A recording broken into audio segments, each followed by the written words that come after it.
Makna dibalik audit investigasi ini berarti tidak dikembalikan sebagaimana Rieke mengutip pada TAP MPR 16 tahun 98 dan ketentuan pasal 33.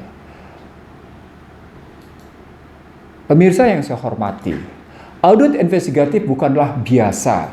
Dia memerlukan satu penyelidikan dengan tujuan tertentu. Namanya audit dengan tujuan tertentu. Di balik permintaan investigasi ini, tujuan tertentunya apa?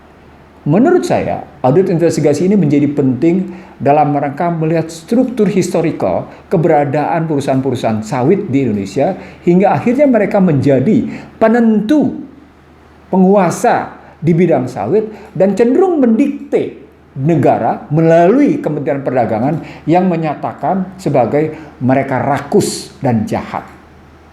Maka audit investigatif itu paling tidak harus menemukan dua hal. Siapa yang rakus, siapa yang jahat. Dan riwayat rakus dan jahatnya itu dibongkar.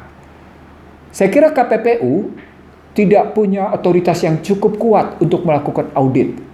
Kalau hari ini Rieke bicara dalam konstruksi rapat dengar pendapat dengan Komisi Pengawas Persaingan Usaha, dan kemudian permintaannya adalah audit investigatif padahal Panja sedang berjalan, maka sesungguhnya Komisi 6 tidak boleh bicara dengan KPPU.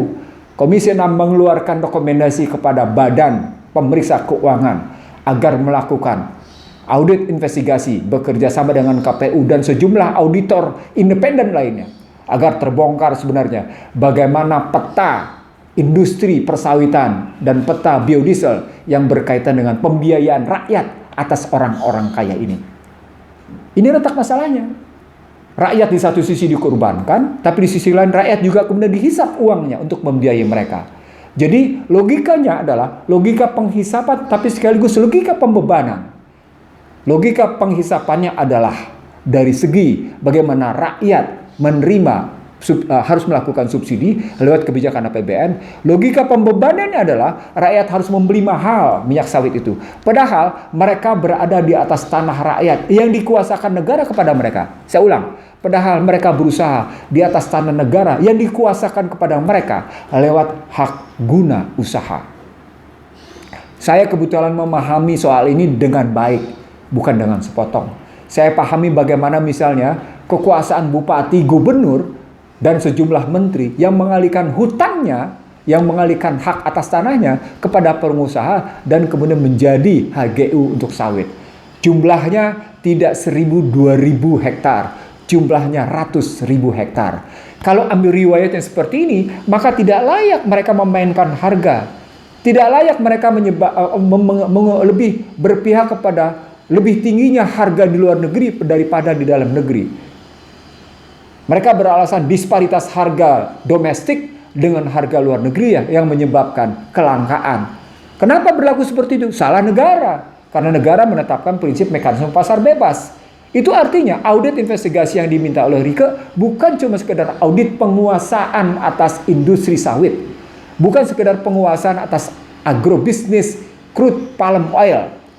Tapi sebenarnya audit investigasi atas sistem perdagangan yang didasarkan atas mekanisme pasar bebas. Begitu baru fair. Karena disebabkan mekanisme pasar bebas inilah maka pasar terdikte. Siapa pasar terdikte? Rakyat Indonesia.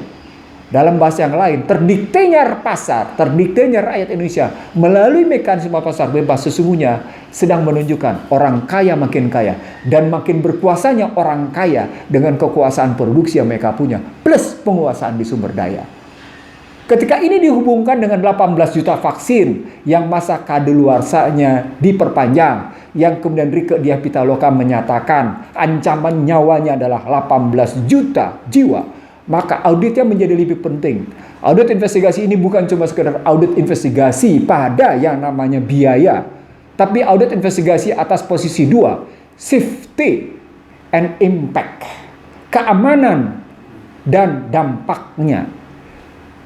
Dalam konstruksi emergency use authority, maka tidak ada yang bisa menjawab sampai seberapa jauh sesungguhnya vaksin aman untuk dampak jangka menengah dan panjang. isu tentang kerawanan penggunaan vaksin pada sejumlah orang di negara-negara Amerika, hingga munculnya 20 pertanyaan yang tidak bisa dijawab oleh industri-industri farmasi tentang vaksin, sesungguhnya makin meyakinkan bahwa vaksin dengan basis Emergency Use Authority tidak bisa digunakan karena menempatkan manusia secara terbuka sebagai laboratorium uji coba. Dan itu berarti punya kecenderungan pada hal-hal yang tidak layak. 18 juta vaksin yang diminta oleh Rike untuk diaudit sesungguhnya juga menyatakan bahwa ada problematik pada relasi industri farmasi, kedaulatan negara sebagai penegak hukum, dan rakyat yang dijadikan korban. Jadi audit investigasi ini bukan cuma sekedar penting dan strategis, dia sekaligus merupakan cara kita untuk menyelamatkan, kalau istilah Rike. Dan itu berarti penyelamatan ini bukan penyelamatan 1-2 orang, tapi penyelamatan jutaan manusia.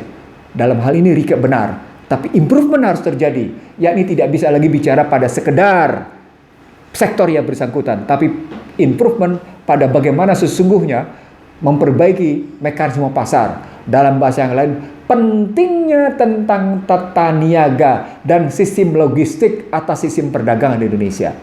Demikian saya kira. Terima kasih. Selamat siang.